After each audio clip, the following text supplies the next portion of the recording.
Ouais.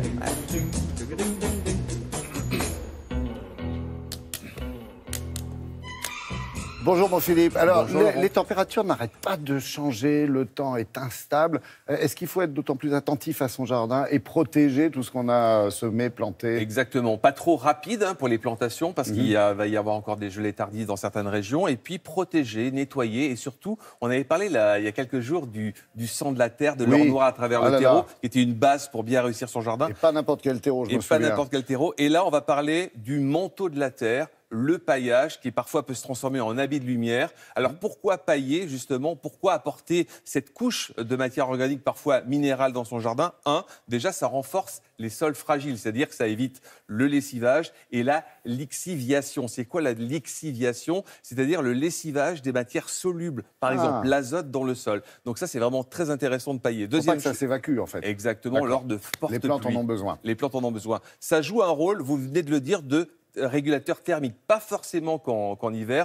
En été aussi, on gagne 10%. Lorsqu'il fait 35 degrés dehors, en dessous, il fait 22 degrés sous un paillage de 10 cm. Et la plante a besoin de fraîcheur en été. Deuxième avantage. Troisième avantage, ça diminue la levée des mauvaises herbes et surtout l'arrachage des nouvelles mauvaises herbes, notamment pas de lumière. Des annuelles. Exactement. Les annuelles, on peut les arracher beaucoup plus facilement. Moins de boulot. Voilà. Alors, ça peut être joli. Ah ben c'est très joli, c'est un habit de lumière. Parfois, la paillette de lin, eh bien ça redonne de la couleur au jardin, notamment en hiver lorsque le soleil est un peu bas. Eh bien là, ça vous éclaircit le jardin. Alors, balayage de toutes les solutions pour bien pailler.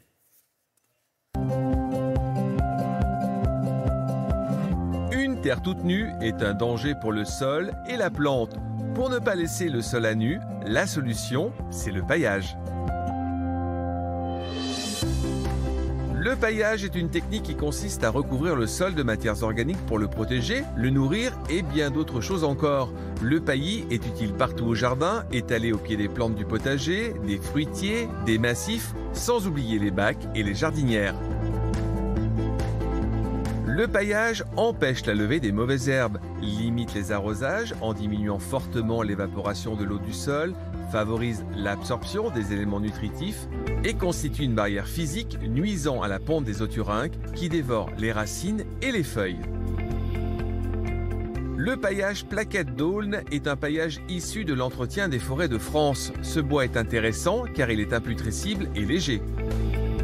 L'écorce de pin est un matériau organique plutôt lourd qui se décompose très lentement. Surtout le pin maritime, il fixe 80% de son poids en eau. Le paillage d'écorce de châtaignier est 100% naturel et c'est un produit renouvelable qui respecte l'environnement. Il convient pour toutes les plantes. La cosse de sarrasin est le paillage idéal pour toutes les utilisations. Ce manteau naturel économise les arrosages en limitant l'évaporation d'eau. Il n'acidifie pas le sol et allège les terres lourdes. Il enrichit la terre en matière organique au fil des mois et en plus, la cosse a la couleur de la terre. Mes astuces, épandre votre paillage sur un sol propre, bien nivelé et légèrement humidifié, arrosé après la mise en place du paillis. La première année, épandre sur 3 à 5 cm d'épaisseur. Les années suivantes, ajoutez 1 à 2 cm. Avec le paillage, vous évitez la formation d'une croûte imperméable en surface qui empêche l'eau de s'infiltrer et la terre de respirer. Le paillage limite également les éclaboussures d'eau sur les feuilles et sur les fruits. La paillette de chanvre est un paillis organique 100% naturel. Son utilisation au pied des plantes constitue un excellent paillage pour les plantes en pot ou en pleine terre. Elle repousse naturellement les limaces et les escargots et sa couleur met en valeur la beauté des plantes.